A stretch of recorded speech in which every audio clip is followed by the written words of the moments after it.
Здравствуйте, дорогие друзья! Я приветствую вас на канале «Жизнь после жизни есть, я знаю», который посвящен доказательствам жизни после смерти и устройству потустороннего мира, куда каждый из нас попадает по завершении своего земного пути, где и воссоединяется с ранее усопшими родными и любимыми и продолжает бесконечное путешествие по нашей прекрасной и удивительной вселенной. Ваши вопросы вы можете задать мне после лекции в нашей приватной группе в Телеграме. Ссылка в описании, а пока начнем. И сегодня мы поговорим о 3, 9 и 40 днях после смерти.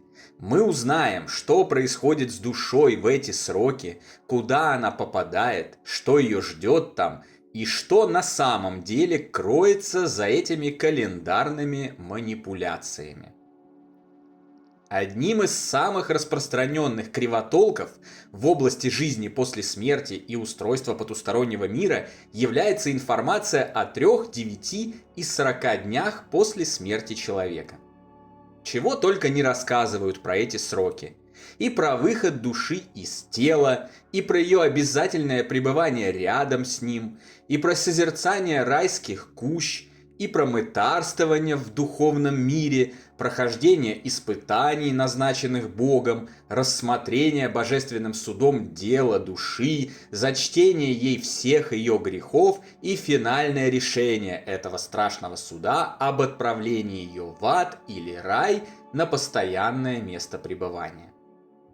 Эзотерики, разнообразные гуру и носители тайных знаний рассказывают о пребывании души в так называемом астральном мире до 40 дней, последующую смерть астрального тела и обязательное отправление души дальше, в мир ментальный. Простите, если я кого-то сейчас огорчу, но все это средневековый вздор, выдумки и ничем не обоснованные домыслы. И если обобщить массив данных о жизни после смерти, исследованный и собранный за несколько сотен лет, и отбросить всяческие взятые с потолка измышления, ясно вырисовывается совсем другая картина. Как мы уже узнали ранее, дух умершего человека разъединяется с погибшим телом не одномоментно, а за некоторое разное для всех время. Для кого-то это время составляет 1 минуту, для кого-то год, для кого-то век. Но усредненно для большинства среднестатистических жителей планеты Земля это разъединение происходит за срок от нескольких дней до нескольких недель.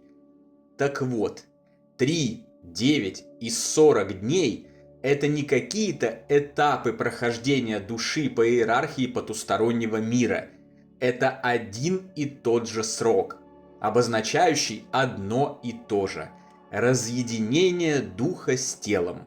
И только. Просто когда-то разные люди в разных местах наблюдали разные проявления после смерти разных людей, и потому видели разные сроки, решив, что они символизируют эти самые этапы продвижения души по реальности того света. Это были времена безграмотности и нехватки информации, когда мало кто еще что-то знал и понимал, когда люди железно ставили себя в зависимость от каких-то внешних сил и напрочь отказывались допускать даже малейшую мысль, что они сами всегда и во все времена являются хозяевами своей жизни, в которой они управляют всем без исключения. И ввиду этого все в этой жизни до бесконечного разнообразно и может отличаться от жизни других. Сегодня же, обладая огромным массивом данных, исследований, изысканий и экспериментов, мы можем отбросить эти средневековые заблуждения и взглянуть на процесс умирания и все, что происходит после него, по-иному, более трезво и разумно. Друзья, наши книги о жизни после смерти и устройстве потустороннего мира цикла «Жизнь после жизни есть, я знаю» и «Онкология и душа» вы можете найти в разных книжных магазинах и маркетплейсах. Ссылки на некоторые из них даны в описании. Мы очень рекомендуем эти книги для получения комплексных и системных знаний о том, как все устроено. Ну а теперь возвращаемся к лекции. Хотя даже и глубокого погружения в собранную исследователями потустороннего мира информацию не требуется. Все и так очевидно. Задумайтесь, какие могут быть 3, 9 и 40 дней, если все эти сроки и календари являются атрибутами исключительно земного мира, которому дух после смерти его бывшего тела уже не принадлежит. Земные календари ничего не значат для Вселенной, и тем более для ее духовной области, в которой вообще нет привычного нам времени. Они были созданы когда-то очень давно для удобства измерения временных промежутков здесь, на нашей планете, для отслеживания приближения ночи и опасной темноты, которую она несла с собою, для мониторинга важных дат, сроков засеивания полей, сбора урожая и так далее. А затем уже все эти инструменты обросли мистическими смыслами. Но никаких мистических смыслов нет. Земной календарь измеряет исключительно земное время и все. При этом даже на одной этой нашей планете календари работают по-разному. В одной стране сейчас сегодня, а в другой уже завтра. В третьей еще вчера. В Таиланде, например, сейчас вообще 2568 год, а не 2025.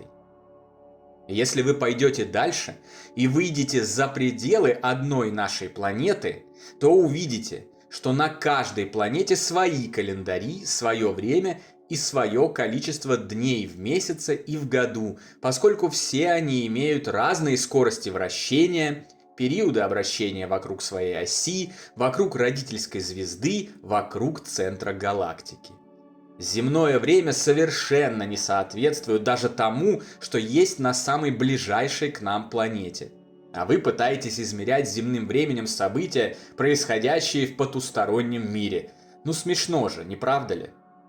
Никаких замеров времени из этого мира, того, что происходит в другом мире, и тем более на том свете быть не может. Это же очевидно. Там вообще нет времени, реальности, уровня плотной материи, нет календарей, дат и часов. Все происходит без участия сущности, известной нам под названием время. Единственное, что мы, живущие воплощенные люди, можем подметить и измерить земным временем, это примерный срок разъединения духа с телом. И возможно это именно потому, что пока дух еще соединен с телом, он принадлежит и этому земному миру с его временем и календарями. Ничего из того, что происходит после того, как дух окончательно покинул тело, не может быть измерено земными мерками. А значит, и не может быть никаких экскурсий по раю в течение 9 дней, не может быть никаких мытарств до 40 дней, не может быть путешествий в астральном мире в течение строго 40 дней с дальнейшим уходом в мир ментальный еще на год и прочих подобных выдумок. В духовном мире, которому принадлежат духи, вообще нет никаких дней, месяцев и лет. Однако это, конечно, не означает, что на том свете вообще ничего не происходит.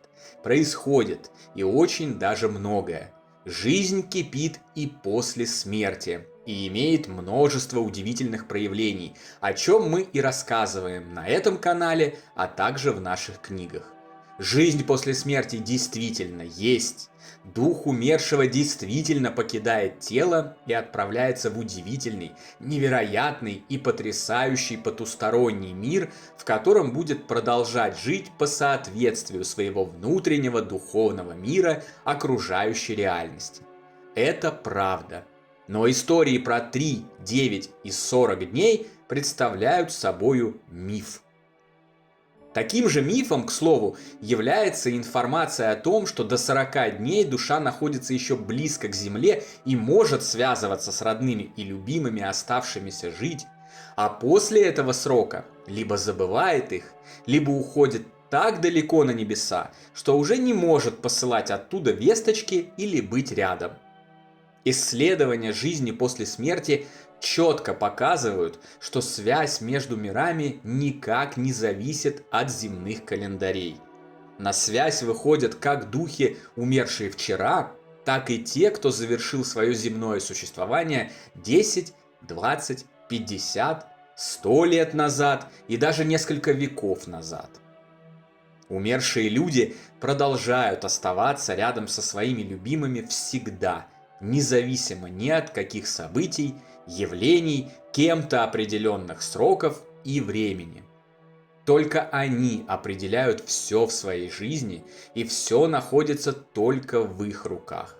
Никакие 3, 9, 40 или 440 дней ни на что не влияют и ничего не значат.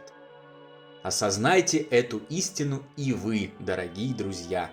Обретите могущество держать свою жизнь под полным контролем, независимо от сроков, от других людей, событий, времени и календарей. Это и приведет вас к самому счастливому состоянию духа и исполнению всех ваших желаний, чего я вам искренне от всей души и желаю. Ну а на сегодня это все, дорогие друзья. Если вам нравится то, что мы делаем, пожалуйста, поддержите нас донатом по ссылкам в описании видео. Благодаря вашей поддержке мы продолжаем нашу работу. Большое вам спасибо! Дополнительную интересную и полезную информацию за пределами лекций, ответы на ваши вопросы о жизни после смерти и наш приватный чат, в котором я бываю регулярно, вы найдете в нашем телеграм-канале. Ссылка на него, как всегда, в описании видео и на экране. Добро пожаловать! Встречаемся на следующей лекции здесь же, на нашем канале. А пока всего вам самого лучшего, волшебного и замечательного.